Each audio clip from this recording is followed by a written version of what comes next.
Hello students, my name is Sudeep. आज से analogue electronics के ऑनलाइन लेक्चर को शुरू कर रहे हैं। तो इसमें सबसे पहले हम जानते हैं एनालॉग इलेक्ट्रॉनिक्स को कि एनालॉग इलेक्ट्रॉनिक्स क्या है। तो एनालॉग इलेक्ट्रॉनिक्स हमारी इलेक्ट्रॉनिक्स ब्रांच की एक शाखा है। तो जो ये एनालॉग है हमारी इलेक्ट्रॉनिक्स ब्रांच की एक शाखा है। तो जो इलेक्ट्रॉनिक शब्द है हमारा दो शब्दों से मिलके बना है, इलेक्ट्रॉन प्लस डायनामिक, अर्थात इलेक्ट्रॉनों की गति। इलेक्ट्रॉनिक्स साइंस व इंजीनियरिंग का वह फील्ड है जिसमें हमें इलेक्ट्रॉन की डायनामिक्स अर्थात गति पर आधारित डिवाइसों एवं उनकी एप्लीकेशन का अध्ययन करने को मिलता है। अर्थात इन इलेक्ट्रॉनिक्स विज्ञान और इंजीनियरिंग का वह क्षेत्र है जिसमें इलेक्ट्रॉन की गति पर आधारित युक्तियों तथा उनके अनुप्रयोगों का हम अध्ययन करते हैं। तो इलेक्ट्रॉनिक्स युक्ति वह होती हैं जिसमें धारा का चालन इलेक्ट्रॉन की अर्धचालकों में गति के कारण होता है। अर्थात जो हमारी इलेक्ट्रॉनिक्स डिवाइस होती हैं इसमें सेमीकंडक्टर मटेरियल्स अर्थात अर्धचालकों में इलेक्ट्रॉन्स की गति के कारण जो धारा का प्रभाव होता है उनसे ही उस प्रॉपर्टी को यूज करके हमारी इलेक्ट्रॉनिक्स डिवाइस बनाई जाती हैं। Electronics is that field of science and engineering in which we study the device based on flow of electrons and their applications. Electronic devices are those in which current flows due to motion of electrons in semiconductor. तो इस तरीके से हम कह सकते हैं कि electronics device वह होती हैं जिसमें करंट का कंडक्शन या करंट का चालन सेमीकंडक्टरों में इलेक्ट्रॉन की डायनामिक्स के कारण होता है। प्रारंभ में जो हमारी इलेक्ट्रॉनिक्स ब्रांच है यह इलेक्ट्रिकल इंजीनियरिंग का ही एक पार्ट था, लेकिन पिछले कुछ दशकों में अत्यधिक तेज़ी से एवं अविश्वसनीय डेवलपमेंट के कारण यह इलेक्ट्रॉनिक साइंस एक अलग फील्ड बन गई। आज इलेक्ट्रॉनिक्स का उपयोग विभिन्न क्षेत्रों में किया जा रहा है, जैसे संचार के क्षेत्र में। तो संचार के क्षेत्र में टेलीफोन, फैक्स, इंटरनेट, टीवी, उपग्रह, मोबाइल फ़ोन, ईमेल आदि संचार के क्षेत्र में इलेक्ट्रॉनिक्स का यूज हो रहा है। दूसरा है मनोरंजन के क्षेत्र में। तो मनोरंजन के क्षेत्र में कौन कौन से चीज़ें हैं जो इलेक्ट्रॉनिक्स की हैं या इलेक्ट्रॉनिक्स का यूज हो रहा है, जैसे टीवी हो गया, रेडियो हो गया, इंटरनेट हो गया, कंप्यूटर हो गया, टेप रिकॉर्डर हो गया, सीडी प्लेयर हो गया। इसी तरीके से उद्योग के क्षेत्र में, तो उद्योग के क्षेत्र में हमारा कंप्यूटर, रोबोट, कैड सॉफ्टवेयर, स्वतः नियंत्रित प्रणालियाँ, ये सब हमारी आ जाती हैं। तथा सुरक्षा के क्षेत्र में, तो सुरक्षा के क्षेत्र में रडार हो गया, निर्देशित मिसाइलें हो गई, सैटेलाइट्स हो गए। फिर हमारा आता है चिकित्सा का क्षेत्र। तो चिकित्सा के क्षेत्र में हमारी एक्सरे मशीन, ईसीजी, पेसमेकर, एंड्रोस्कोपी, ये सब चीज़ें यूज होती हैं। इंस्ट्रूमेंटेशन के क्षेत्र में जैसे कि हमारे CRO, signal generator, Q meter, pH meter, electronic counter. इसके अलावा अन्य क्षेत्रों की बात करें तो जैसे अंतरिक्ष की खोज हो गया या रिमोट सेंसिंग हो गया। तो इस तरीके से इलेक्ट्रॉनिक्स का क्षेत्र बहुत अधिक बढ़ गया है। तो जो ये इलेक्ट्रॉनिक्स डिवाइसेस होती हैं ये बहुत कम पावर पर ऑपरेट होती हैं, जिससे कि ये हमारी विद्युत को बचाती हैं। तो हमारा एनालॉग इलेक्ट्रॉनिक्स का सबसे पहला चैप्टर है सेमीकंडक्टर डायोड, और इस सेमीकंडक्टर डायोड का सबसे पहला टॉपिक है पीएन जंक्शन। पीएन जंक्शन क्या होता है? तो जब पी टाइप सेमीकंडक्टर को एन टाइप सेमीकंडक्टर के साथ जोड़ा जाता है तो उस कनेक्शन को जहाँ क्रिस्टल जुड़ते हैं पीएन जंक्शन कहते हैं। अर्थात यदि हम पी टाइप सेमीकंडक्टर को एन टाइप सेमीकंडक्टर के साथ जोड़ें तो उस कनेक्शन को हम पीएन जंक्शन कहते हैं। इसे हम चित्र की सहायता से समझते हैं, जैसे कि हमारा एक पी टाइप सेमीकंडक्टर है और एक एन टाइप सेमीकंडक्टर है। जब हम इनको मिलाते हैं तो हमारे पास एक पीएन जंक्शन जनरेट होता है। दूसरे शब्दों में कहें तो यदि हम एक प्लेट पर उस आप आधे भाग में पी टाइप सेमीकंडक्टर की अशुद्धियों को या पी टाइप सेमीकंडक्टर की प्रॉपर्टीज़ को डेवलप करें और दूसरे भाग में एन टाइप सेमीकंडक्टर की प्रॉपर्टीज़ को डेवलप करें, तो जब हम पी टाइप और एन टाइप सेमीकंडक्टर की प्रॉपर्टीज़ को डेवलप करते हैं तो उनके बीच में एक भाग ऐसा आता है जहाँ पर पी और एन टाइप सेमीकंडक्टर की प्रॉपर्टीज़ आपस में मिलती हैं। तो जहाँ पर ये आपस में मिलती हैं इसे हम पीएन जंक्शन कहते हैं। तो इस पीएन जंक्शन में हम सेमीकंडक्टर मटेरियल का यूज करते हैं।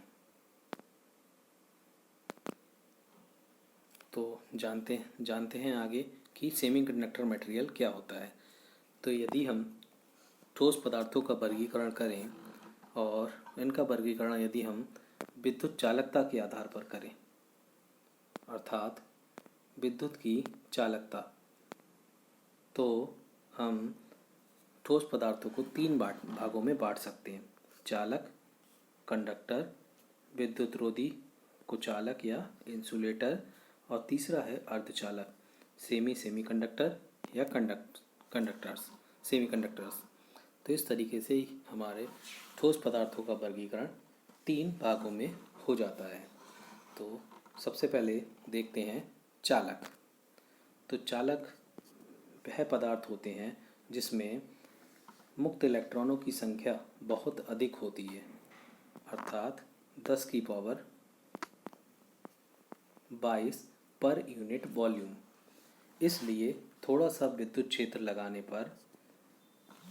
लगाते ही इनमें आवेश का प्रवाह सुगमता से होने लगता है। इनकी प्रतिरोधकता बहुत कम तथा चालकता बहुत अधिक होती है। सामान्यतः सभी धातुएं तथा मिश्र धातुएं चालक होती हैं, जैसे उदाहरण के लिए चांदी, पीतल, एल्यूमिनियम, ये सारी धातुएं चालक होती हैं तथा विद्युत की बहुत अच्छी सुचालक होती हैं, अर्थात इनमें विद्युत का प्रवाह आसानी से हो जाता है। दूसरा है हमारा कुचालक या इंसुलेटर। तो कुचालक वह पदार्थ होते हैं जिनमें मुक्त इलेक्ट्रॉन नहीं होते हैं, अतः इनमें अत्यधिक विद्युत क्षेत्र लगाने पर भी आवेश का प्रवाह नगण्य या बहुत कम होता है। इनकी प्रतिरोधकता बहुत अधिक होती है जबकि चालकता इनकी बहुत कम होती है। उदाहरण के लिए जो कुचालक पदार्थ हैं वो हमारे गिलास, रबर, माइका इत्यादि हो जाते हैं। तो जहाँ पर हमें ऐसे पदार्थों की ज़रूरत पड़ती है जिनमें विद्युत का प्रवाह ना हो, तो उसमें हम विद्युत रोधी या कुचालक पदार्थों का यूज करते हैं। जैसे कि हम केबल्स होती हैं, केबल्स में अंदर मेटल का यूज करते हैं और उसके ऊपर रबड़ का यूज करते हैं। तो जो अंदर मेटल हो गई वो हमारी चालक हो गई और ऊपर जो रबड़ का यूज करते हैं वह हमारा कुचालक हो गया। अब आते हैं अर्धचालक पर, सेमीकंडक्टर। तो सेमीकंडक्टर या अर्धचालक वह पदार्थ होते हैं जिनकी प्रतिरोधकता चालकों व कुचालकों के मध्य में होती है। जैसे इसके एग्जाम्पल हो गए जर्मेनियम, सिलिकॉन आदि। तो इस तरीके से जो हमारे अर्धचालक पदार्थ रहते हैं इनकी प्रतिरोधकता और चालकता चालक और अर्धचालक पदार्थों के बीच की रहती है। यहाँ चालकों में मुक्त इलेक्ट्रॉन होने के कारण आवेश का प्रवाह सरलता से हो जाता है, जबकि कुचालकों में मुक्त इलेक्ट्रॉन नहीं होते, जिससे कारण आवेश का प्रवाह नहीं होता और अर्धचालकों में की प्रतिरोधकता चालकों व कुचालकों के मध्य में होती है। तो इस तरीके से ठोस पदार्थों को हमने 3 भागों में बांटा: चालक, विद्युत रोधी कुचालक या अर्धचालक। इनको हम बैंड थ्योरी की सहायता से समझने की कोशिश करेंगे। तो energy band theory of conductor, semiconductor and insulator. Conductor, semiconductor और इंसुलेटर का एनर्जी बैंड थ्योरी। तो यह कंडक्टर पदार्थ का एनर्जी बैंड है। तो धातुओं में सामान्य ताप पर मुक्त इलेक्ट्रॉन पाए जाते हैं।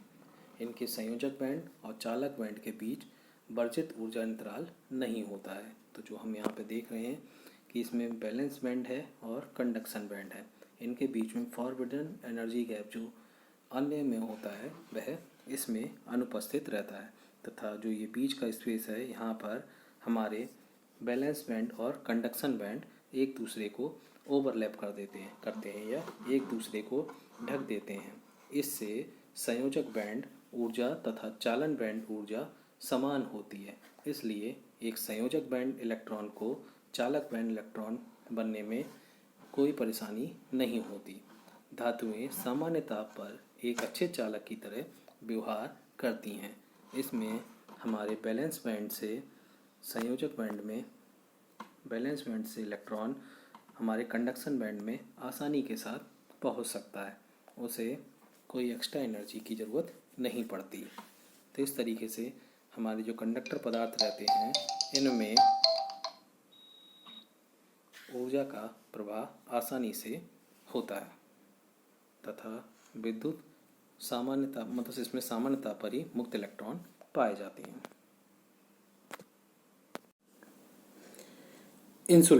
इंसुलेटर वे पदार्थ होते हैं जिसमें कंडक्शन नहीं होता अर्थात चालन नहीं होता। इसमें यह बैलेंस बन रहा और यह कंडक्शन बन रहा। इसके बीच में फॉरबिडन एनर्जी गैप है जो 5 इलेक्ट्रॉन वोल्ट से ज़्यादा का है। तो इसमें बैलेंस बॉन्ड में कोई भी इलेक्ट्रॉन नहीं रहता है, फ्री इलेक्ट्रॉन नहीं रहता है जिससे कि ये चालन में सहयोग करे। तो इस तरीके से इसमें जो फॉरबिडन एनर्जी गैप है यह 5 इलेक्ट्रॉन वोल्ट का है।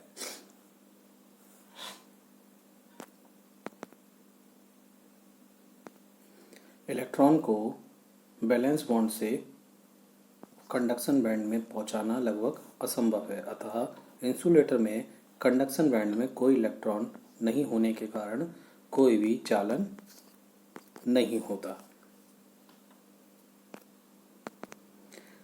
अब देखते हैं सेमीकंडक्टर का एनर्जी बैंड डायग्राम।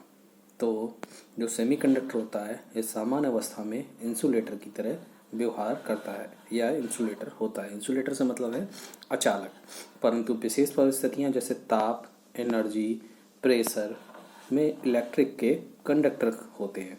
जो हमारे सेमीकंडक्टर हैं यह विशेष परिस्थितियों में जैसे कि ताप, एनर्जी, प्रेशर में इलेक्ट्रिक के चालक होते हैं, विद्युत के चालक होते हैं।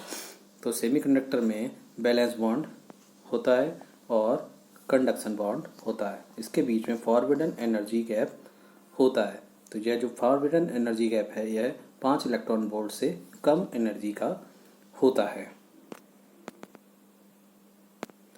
सामान्य अवस्था में इस बैलेंस बॉन्ड से इस कंडक्शन बॉन्ड में इलेक्ट्रॉन नहीं पहुंच पाते, लेकिन विशेष परिस्थितियां होती हैं जब ताप, एनर्जी, प्रेशर, तो इन इलेक्ट्रॉन्स को कुछ एक्स्ट्रा एनर्जी मिलती है और जिससे यह इस एनर्जी फॉरबिडन एनर्जी गैप को पार करके कंडक्शन बैंड में पहुंच जाते हैं, जिससे इसमें चालन संभव होता है।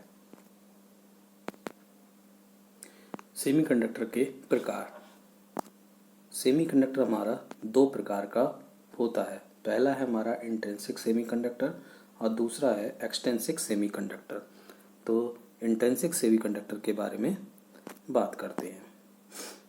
तो इंट्रिंसिक सेमीकंडक्टर वह सेमीकंडक्टर होता है जिसमें कोई अशुद्धि ना हो। इस प्रकार शुद्ध जर्मेनियम और शुद्ध सिलिकॉन अपनी सामान्य अवस्था में इंट्रिंसिक सेमीकंडक्टर हैं। इन्हें इंट्रिंसिक सेमीकंडक्टर या सामान्य सेमीकंडक्टर भी कहा जाता है। तो जो सामान्य अवस्था में हमारे सेमीकंडक्टर रहते हैं इनकी कंडक्टिविटी अर्थात चालकता बहुत कम रहती है। सामान्य अवस्था से मतलब है कि ये प्रकृति से जिस रूप में प्राप्त होते हैं वह इनकी सामान्य अवस्था होती है और उस अवस्था में इनकी कंडक्टिविटी या चालकता बहुत कम रहती है। दूसरा है हमारा एक्सट्रिंसिक सेमीकंडक्टर। तो एक्सट्रिंसिक सेमीकंडक्टर की इलेक्ट्रिकल कंडक्टिविटी बढ़ जाती है। तो इनकी कंडक्टिविटी इसलिए बढ़ती है क्योंकि जब हम इंट्रिंसिक सेमीकंडक्टर को जैसे कि शुद्ध जर्मेनियम और शुद्ध सिलिकॉन के क्रिस्टल में पाँचवें या तीसरे ग्रुप के पदार्थों की थोड़ी सी मात्रा मिला देते हैं तो क्रिस्टल की कंडक्टिविटी बहुत अधिक बढ़ जाती है। कौन से क्रिस्टल की? इस सेमीकंडक्टर मटेरियल के क्रिस्टल की। अर्थात जैसे जो हमने इंट्रिंसिक सेमीकंडक्टर लिया जर्मेनियम और सिलिकॉन, तो इसमें हम पाँचवें वर्ग के या तीसरे वर्ग के तत्वों को की थोड़ी सी मात्रा जर्मेनियम और सिलिकॉन में मिला दें तो इससे इनकी चालकता बढ़ जाती है। इस तरीके से अशुद्धि मिलाने को हम डोपिंग कहते हैं। अर्थात जो हमारे शुद्ध सेमीकंडक्टर है इसमें हमने जो पाँचवें और तीसरे वर्ग के पदार्थों की अशुद्धि को इसकी चालकता बढ़ाने के लिए मिलाया, वह हमारे डोपिंग कहलाता है। डोपिंग शब्द और कहीं भी सुना हुआ है, जैसे कि खिलाड़ियों के लिए डोपिंग टेस्ट होता है, तो वह खिलाड़ियों के लिए डोपिंग टेस्ट उनकी अशुद्धता को चेक करने के लिए होता है कि उन्होंने कोई ऐसा पदार्थ तो नहीं लिया है जिससे कि वह अपने शरीर की क्रियाशीलता को बढ़ा ले या शरीर की एनर्जी को बढ़ा ले या अपने जो शरीर की क्षमता है उसको बढ़ा ले। ऐसा बहुत सी दवाइयों को लेकर या ड्रग्स को लेकर बढ़ाना संभव है। तो इस तरीके से खिलाड़ियों के द्वारा अगर कोई अशुद्धि ली जाती है तो उसको भी डोपिंग कहा जाता है। तो यहाँ हमने देखा शुद्ध जर्मेनियम या शुद्ध सिलिकॉन जो कि इंट्रिंसिक सेमीकंडक्टर है सामान्य अवस्था में, अगर इनमें हम पाँचवें और तीसरे वर्ग की अशुद्धि को मिला दें, मतलब पाँचवें और तीसरे वर्ग के तत्व जो पाँचवें और तीसरे वर्ग के तत्व हैं उनकी थोड़ी सी मात्रा जर्मेनियम और सिलिकॉन में मिला दें तो यह हमारा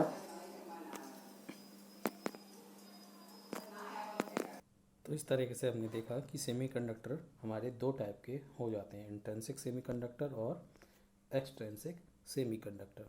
अब हम एक्सट्रिंसिक सेमीकंडक्टर को दोबारा दो पार्ट में डिवाइड कर देते हैं। तो ये हमारे हो जाते हैं एन टाइप सेमीकंडक्टर और पी टाइप सेमीकंडक्टर।